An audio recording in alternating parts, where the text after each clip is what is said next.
You're watching Open Agenda. Here's our host, Joe White.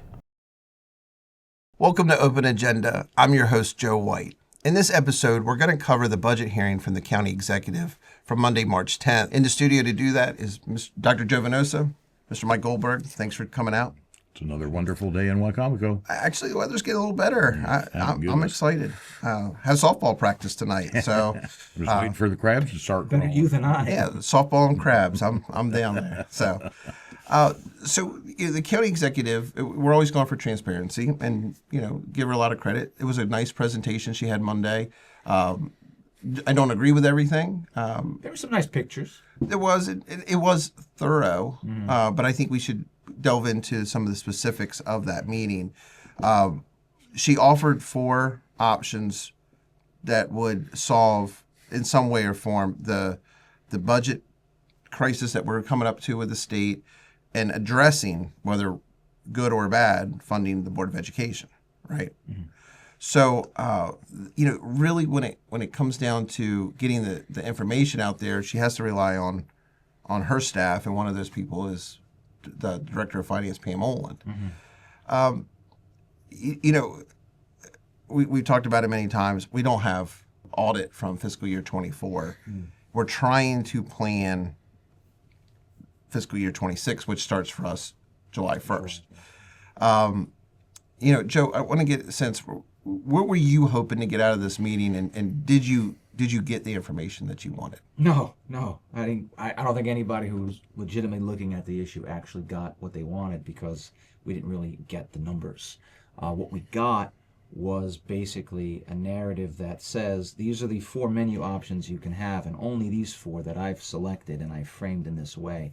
And there were a lot of what we call in academia false binaries. It's a fancy term for basically, a choice between basically 2 things, but it's not really accurate. Mm-hmm. And so I came away with it with more concern, obviously more distrust about what's going on in the executive's office regarding the finances, and also concerns about how the most important issue, which I think in our county is public education, because it's tied to everything else, how that issue is now being used as a wedge political issue for the 2026 election, because as I viewed it, that's what that whole meeting was about. So, Mike, if someone gave you a presentation and made you decide between public safety and education, do you feel like you're in a rock and a hard place? Well, you are. Obviously you have to have both. And, personally, I've got mixed feelings about it on the education side. I'm not an educator as Dr. Joe is. But I want to get your perspective as someone who is a county resident on a fixed income. Where does it stand with you when you really have to decide between funding education, funding public safety, which would go directly to facing you, but also putting you on a personal level in a predicament where you're not able to afford maybe medications or food? I'm not saying that you're getting ready to go hungry or anything, but we have to make some choices there, obviously. When I look at what Jamie Dykes and Mike Lewis are up against with the state laws that have come out as far as how they can do their jobs, I'm very thankful that they're there to do them, and I'm really glad I'm not the one that has to do it. So I wouldn't want to defund the police or of course not. The state's attorney's office just to fund education. Which hasn't really happened either. I think that this goes back to the problem of when it's presented that way. Yes. So saying defunding, I don't think is the appropriate term. It'd be flat funding or defunding is what she put in her presentation. I didn't put that there. I thought that was weird terminology. And it was done intentionally. Well, that's the point. And again, people need to understand this. For as much as the budget was the subject of the discussion, I would say at least 85% of that event was a political grandstanding move for the 2026 election. And you could tell by who spoke and who came and how it was framed. So I think. But she said that she wasn't really, this was not, political. It was not about, the election. Again, I know a lot of therapists. I'm married to one, and the joke about projection obviously is that they project. Yeah. And any politician who's going to get up there and say, "Well, I'm not here to make I'm here to make the right decisions, not the politically popular ones."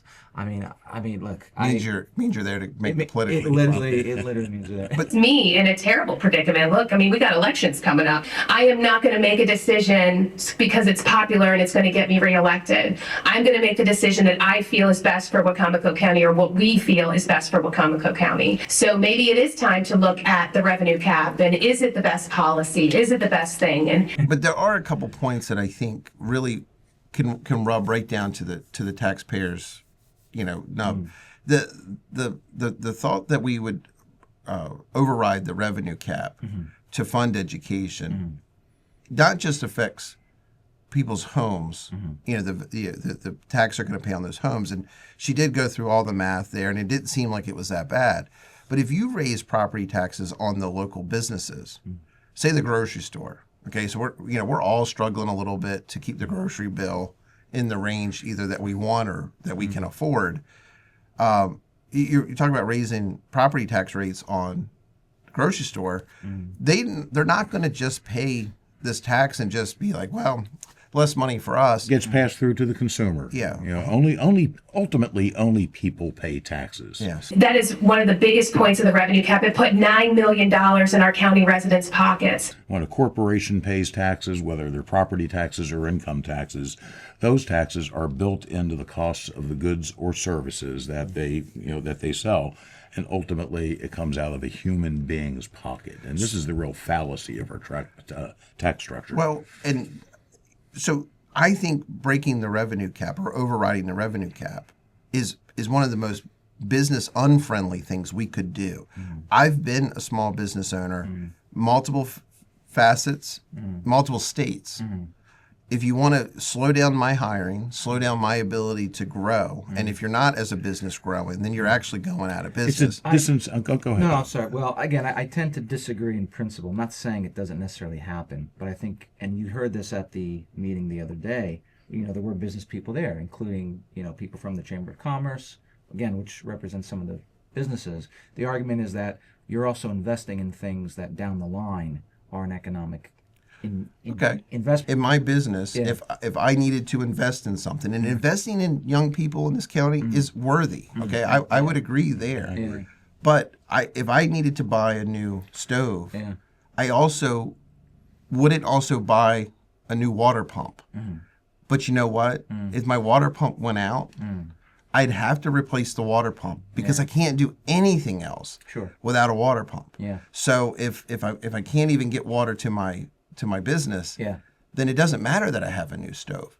So before we decide that we're going to break the revenue cap, we have to have those tough discussions where we're really prioritizing. Well, I don't think we disagree on that. Yeah. I think actually, I'm sorry to cut you off, but I think this goes back to the point that, one of the problems with that whole dog and pony show on Monday was that we don't even have, again, the financial information from last year's audit. So do we really know if option 2 of overriding the revenue cap, is that actually? No, and you can't verify it. There was certainly no supporting documentation, and this is something I've found to happen very frequently with this executive branch of government, that they throw numbers out there, but if you don't have the supporting documentation, it's nothing but paper. It's conjecture. It is, and in many cases, perhaps even misleading.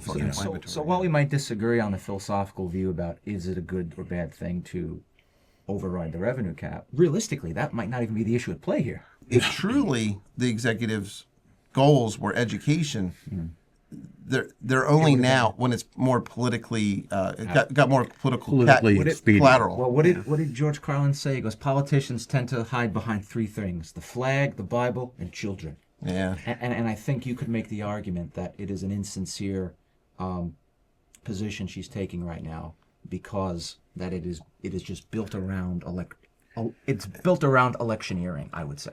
I want to bring Bob Taylor in, and I want to talk more about the nuts and bolts of these proposals, and also what other factors, the math. How do you get to these numbers rather than rely on the presentation? And then I'd like for us to get back together and talk really about where the public perception is right now, how the county executive is using polling and public social media, public approval to maybe to push the narrative. So will you guys stick around? Absolutely. I must. We'll be right back. Welcome back to Open Agenda. I'm your host, Joe White. In this segment, we want to take some time to really delve into the details of the budget hearing that the county executive just hosted this past week and really give you some insight into how some of the figures, some of the facts that came out. To do that, we're going to have a couple guests in the studio. Dr. Joe Venosa, thank you for joining us. Thank you. Mr. Bob Taylor, the former county council attorney, Wacomico County, thanks for coming out. Happy spring. Starting to feel like it a little bit.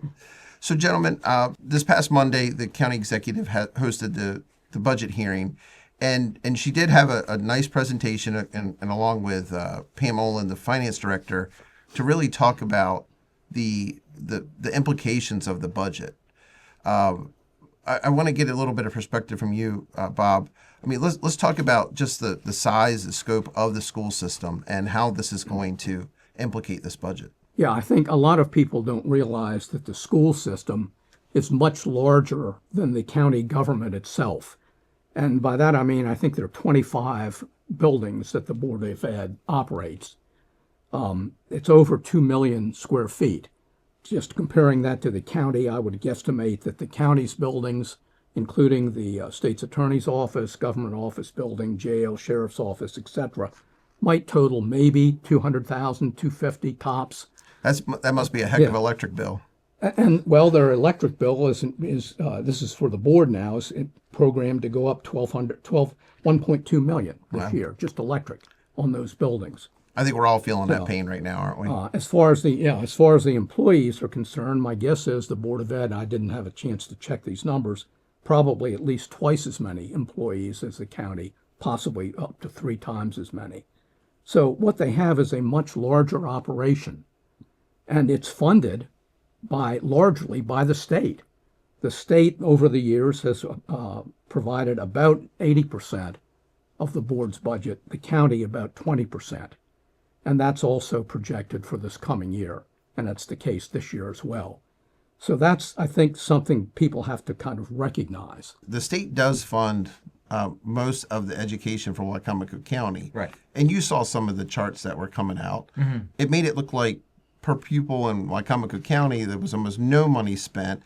I think we all agree that the Board of Education needs more money. Mm-hmm. Bob just talked about how there's more students in the schools. Mm-hmm. And I think when you break it down a little further into sort of what the actual resource allocation per student is, that's where the rubber meets the road. That's right? where the rubber meets the road because the superintendent has spoken about this many times, but one of the things that's sort of missed in just the numbers discussion is the fact that the physical issues in the classrooms, more students, less teachers, less aides, more needs, is really coming to a head in a way that we've never really wanted to confront in the county. Let me just add a moment to that. We're right now at the highest enrollment in the school system ever. Right. It's 15,000 and a half, roughly, 15.5. Yep. Yeah. And in the context of that, that includes English language learners, special ed. Student enrollment dropped during COVID. Right. But now that's kind of coming back up. People are coming back to the public school system. I think in some cases they're forced to do it because of inflation for monetary reasons. And we're also having an influx of immigrant population. So there's several drivers of that. Dr. Micah Stauffer spoke at the budget hearing Monday. The challenges we face with local funding were not created by our county, current county leadership. If our schools had been funded above the minimum in years past, as they have been these last 2 years, I firmly believe that we would not be in the position that we are today. We need to improve local funding to reduce overcrowded classrooms, to ensure students get the attention they need, to enhance school safety and create better learning environment. A long-term formula-based approach has been presented to you and we stand behind it. This proposal is simple: maintenance of effort plus inflation from the previous year plus a 2% investment to continue improving our schools each year. The county last year funded $1 million over maintenance of effort. That has to cover the inflationary cost as well. Right. To put it in context, the board initially requested $8 million. Yeah. Let's talk about the county's like the budget outlook for fiscal year 26. I mean, you've written here that the total funding increase is about 8.5% from the state. Is Yeah, that correct? the total ask for the Board of Ed right now, and it's just an estimated budget, because they don't know what's going to happen in Annapolis either, just like the county. Everybody's waiting to see what's going to happen, and we know that there's a whole lot of shaking going on. I don't think Annapolis knows what's going to come out Yeah, of so, it. yeah. Yeah, and But- we're but- down to the wire. Yeah, but anyway, based on their assumptions of what they're going to get from the state, they're asking overall for a total increase of about $22 million. Now, most of that, about 18 and change million, is from the state, and about 4.1 million would be from the county above this year's appropriation. Now, of that, about $1.5 million is what we call maintenance of effort. Now, what does that mean? Well, what is what that? maintenance of effort is, it's something that the state implemented about 40 years ago that requires each county to maintain the same per pupil spending as in the prior year. They can go above maintenance of effort, as we've done for a couple of years, and many counties do almost always. But they can't go below that, or they risk penalties, which includes losing some of their state funding. Let's talk about one other aspect of this, because the Board of Education is actually front and center, but there are other departments. So in the county executive's presentation, she did address, and some of those department heads also spoke as well. In Wycomico County, 2024 brought a threefold increase in murders over 2023. Those charged with murders in 2023 and 2024 are now pending trial. With the increase in violent crime, SAO resources, as our law enforcement resources, are spread more thin and more thin. Far too often, because the state legislature and the state administration have imposed limitations not designed with a view towards long-term health for our communities. Law enforcement and prosecutors and the public school system are left to pick up the pieces. We cannot do that with increased mandates without adequate resources and funding. How does that factor? Because this doesn't happen in a vacuum. So how does the factor of trying to get the Board of Education the funding they need, the investment as you're calling it, also factor in with the other departments that also need increases in their budget too? Well, I mean, I think the long and the short answer to that is we've now hit what you might call the tipping point. In other words, because of the property tax revenue cap, the tax money from real estate taxes has kind of flatlined. It's still going up. I shouldn't say flatlined, but it's a straight line. It's not increasing greatly. Our income tax revenue has actually done better and is now more than our property tax revenue, real estate property tax revenue. And that's since like 2019, we show that They crossed then, graph. yes. Now, Those are the two big sources. Now, speaking of that increase, there's something I do want to address. In Pam Olin's presentation, she talked about the revenue tax cap giving us about $1.6 million in additional funds for fiscal year 26. But she glazed right over the fact that there, historically, the last couple of years have been about a 10% increase in our income tax receipts. With the math problem that we only have $1.6 million increase from our second largest revenue source, and we need $7 million. But what this presentation seems to have left out is the $70 million that we have from income tax receipts and recordation taxes. So it's giving me the perception that we're only looking at using property taxes to solve our problem, and yet we have completely bypassed the income tax, which is larger than our property tax revenues.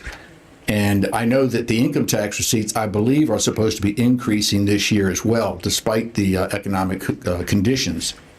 So for the public's perception, I think it's important to let them know or make them aware of where that $70 million plays into the rest of the formula, including the Board of Education. We still don't have the data from FY24, the year that ended 8 months ago now. We don't have that data. And Joe, this is something that we've covered extensively on the show. Yeah. I mean, you're a dad, a school-age student, so am I. Mm-hmm.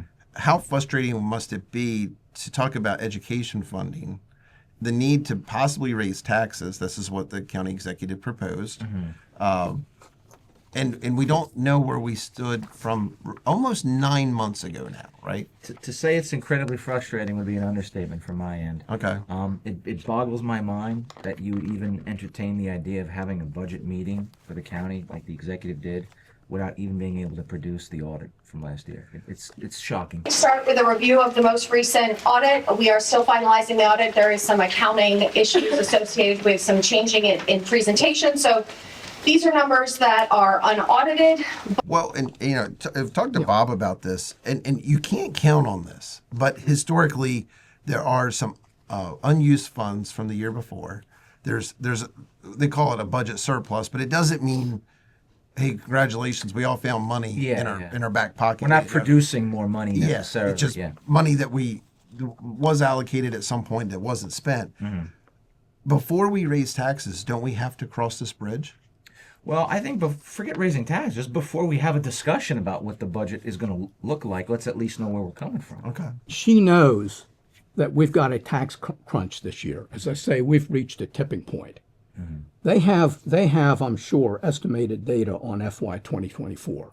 In fact, in one of her tables, tax revenue, she gives unaudited amounts for the income tax revenue and the real estate tax revenue for 24. Talk about the fact that in that presentation, there were 4 options that were sort of presented to the public. But again, it's pretty clear that option 2 is the one that the executive intends to push forward with. And that's, of course, breaking the revenue cap for education. Well, I call it override because breaking suggests something wrong or illegal. And actually, state law allows that to happen. And some counties do it. I'm not going to say many because it's not many. Well, so Bob, explain what you mean when the county executive, and along with the county council, because they'd have to approve it, would override the revenue cap. It can only be done for education, right? It can only be normally done for education. There's specific enabling law for that. Okay. And all the county exec has to do is propose that in her budget. And now, of course, the county council has to follow through and do it. That's why when I made my comment on Monday night directly to her, I said, look, you can do this, put the monkey on the council's back. I mean, both of them would have to do it. But she has to initiate it. Right. They can't add things to the budget. They can only work with what she puts up there. They can cut, but they can't add. I think to Joe's point earlier, I mean, there was 4 options that were laid out. There's so many more variables and options that could be presented. Sure. Yes, I get the same sense as you that the county executive favors option 2, which would override the revenue cap for education, fully fund the Board of Education. It would be somewhat unpopular not to, but there's ramifications to that. There are, and look, in full disclosure from my perspective, I probably would be inclined to support that in theory. I think one of the problems, though, that's going on right now, and we saw this at that meeting, is the current issue with the school funding budget and the county budget is now being conflated with the idea of the revenue cap. You know, we heard discussions from Mike Dunn and the lobbyists from the Greater Salisbury Committee there. We put this blue ribbon panel together to bring thought leaders together in a good way to present a plan. Thank you for the opportunity to hear that plan. You're the first county executive who has talked about the elephant in the room. That all by itself deserves applause. Thank you for that. The elephant in the room, we have in our GSE 2030 plan, we address the revenue cap, and all we ask for is that a blue ribbon panel, just like the one that we've assembled to come and talk to you tonight, made up of community leaders, takes a look at that public policy that was implemented more than 20 years ago and simply ask the community, is this still appropriate public policy? Talking about creating a blue ribbon commission. Okay, fine. That's not the place for that conversation. That's a different issue than what we're dealing with at this particular moment, because as other people said there, the revenue cap issue is not going to change until the next election anyway. Well, technically, it would be almost 3 years from now. Almost 3 years. If we put it on the ballot in 2026, it would not have an effect until fiscal year 27. That's like saying I'm planning to go to Norway in 2029. Like who cares? Right now we're talking about right now. Yeah, we're trying to pay the electric bill right now. And here's another aspect of it. I mean, killing the tax cap would be done for the purpose of increasing people's tax bills. I mean, and so if you're going to have an override of what it is now, it's the same thing. I think So, I this is mean, the- it's not going to be yeah. any better It's by the- killing the tax cap. It's the hardest thing, I think, for voters out there to understand that it may not even be that your taxes don't still go up because your assessed value went up. It also might not mean that your property rate didn't go down, but maybe not by as much as it could have. We're now subsidizing the airport and the Civic Center. We didn't do that until a couple of years ago. Yeah. So, I mean, all of this is built in.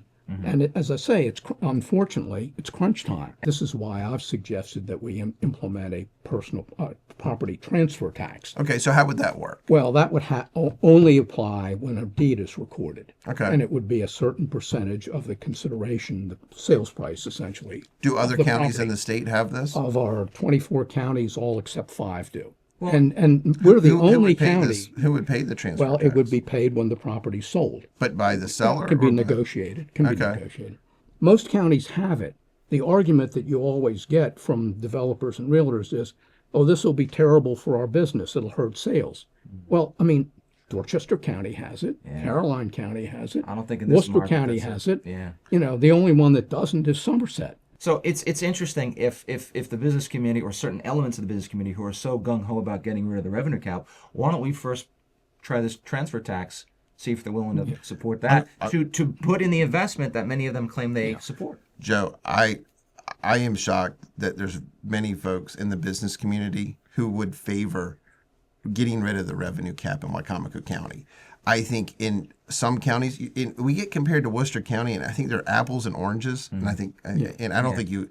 We do get compared a lot. We but do. Yeah. The base rate of the assessed value of the property in Worcester County, we're not even on the same page, right? yeah. And this is why our funding from the state for Wycomico County schools is so much higher than Worcester County. The money the state gives Well, and us that's true because of they have a That's formula. true of for it. every county. I mean, Worcester gets the least amount per pupil from the state. Yeah. Talbot's second. Talbot's the second richest county. She complained about these things that the state's doing. They're throwing at us, for example, a portion, or most of the teacher's pension plan funding, other things. That's statewide. That's not just this county. Every county has that problem. So we need to look at it in perspective, that everybody's facing the same situation. Thanks for watching this segment of Open Agenda. We'll be right back. Welcome back to Open Agenda. And in this segment, we want to evaluate just a little bit about the public perception over the 4 options that the county executive proposed, and maybe some of the misinformation you might see out there, including some polling. In the studio with me, Mike Goldberg's rejoined us, and Dr. Joe Venosa. Thanks for coming back, gentlemen. Thank you. So, you know, the county executive at the hearing asked people who got up and spoke to tell her what they thought was their favorite option. And we've discussed already in the show that there's more than 4. There's actually an infinite amount, and it's going to take some level of compromise.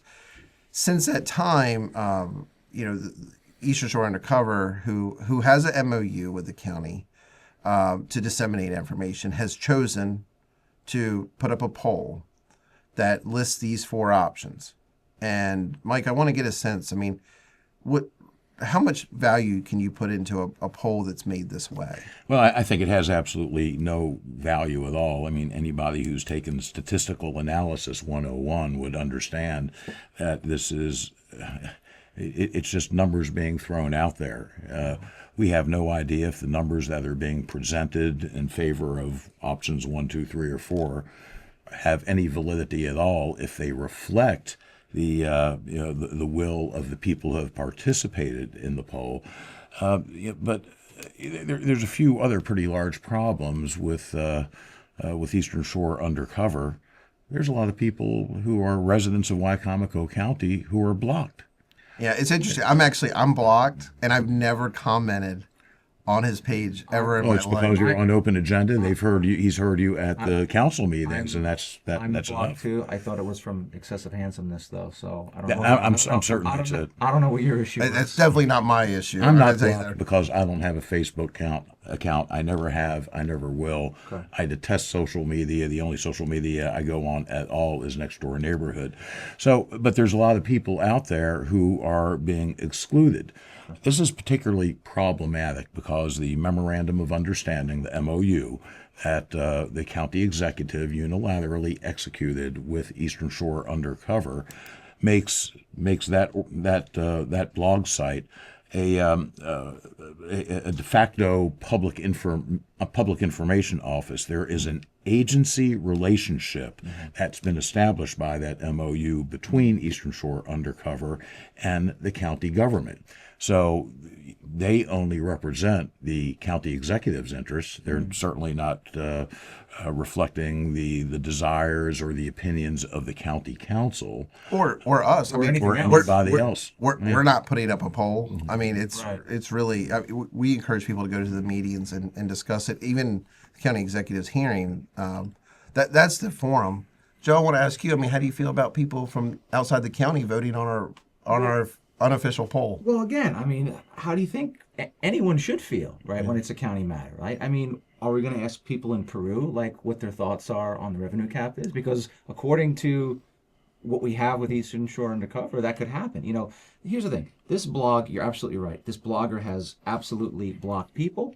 This blogger has also, we know, created fake accounts. And this blogger, as we know, has more of a following outside of Wicomico County, which means, to your point, it's not just that there's a real argument that you could make that the MOU itself and what it means for the lack of citizen input is a problem, but it really means that nothing that the poll indicated can be trusted. But here's the problem to me, that this is influencing public opinion. Sure.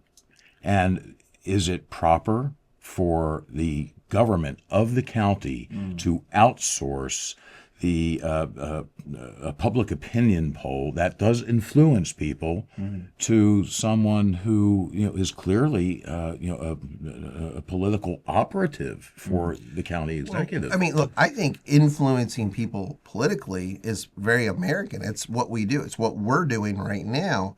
But most of what we're about is the transparency and getting other folks to participate. I think the message should be that if you're getting your information from any blog site, not one particular one, but any, buyer beware. And if the only way you're making a decision about which way you feel about the Board of Education funding, in this instance, is you need to go get your own information. Go to primary source. If you go to the county's website, the phone number and the email for every county council person's there. And not just because they're in your district, the ones who aren't in your district, you should reach out to those folks, fill their ear. Look, I think at the end of the day, if the county council gets the sense that, look, people want to pay more in taxes, they want to invest in the school, they're okay with doing this, I think that they would let that flow through to their decision. But also at that meeting on Monday was a group of folks who are very invested themselves in the education system. It's okay and acceptable to know that they're going to favor the option too. You can't fault them for that. No. But then if on the website, on the blog site, it also favors that, again, buyer beware. Well, and just to that point too, one of the things that concerns me most is that within a day or two, I guess at the county executive's behest, the blogger removed the poll. Yeah, I mean, we don't know why. Right, but okay, if it was such an important way of gauging public opinion, regardless of if you live in Wicomico County or, Well, some citizens raised a stink about it on Wednesday, and the county executive claimed that she didn't really have anything to do with that poll. That the blogger had come to her. But in a video from the county executive's FaceTime Live, I think it's called, which I was shown, she said clearly that the county executive went to this blogger with whom she has a contract to be essentially the public information officer, to conduct this poll. Now, tell me, can you think of a single governmental entity that has a contract with a third party to disseminate information or to do polling? I mean, should the federal government sign a contract with CNN to be their official news agency? This poll, at the very least, is in poor taste. Yeah. It's not representative of all the taxpayers in the county, because so many folks can't can't participate. But I think also the general public needs to understand that there is other information that's being disseminated in the same manner. Yeah. So you take everything you get from that source with a grain of salt. And Don't if you- take our word no, for it. and Go that's get the your thing. I mean, there's more than one way to skin a cat. And so one of the things that you have to ultimately realize is, as you said, there's a lot of information out there, and being able to understand that maybe the source you're looking for isn't going to be the most convenient, but you're looking for the most accurate. you talk about this blogger, in this instance being a campaign donor, and Joe alluded to it earlier. I mean, ambition of political ambition. You start monetizing these things, and it can get dangerous really quick.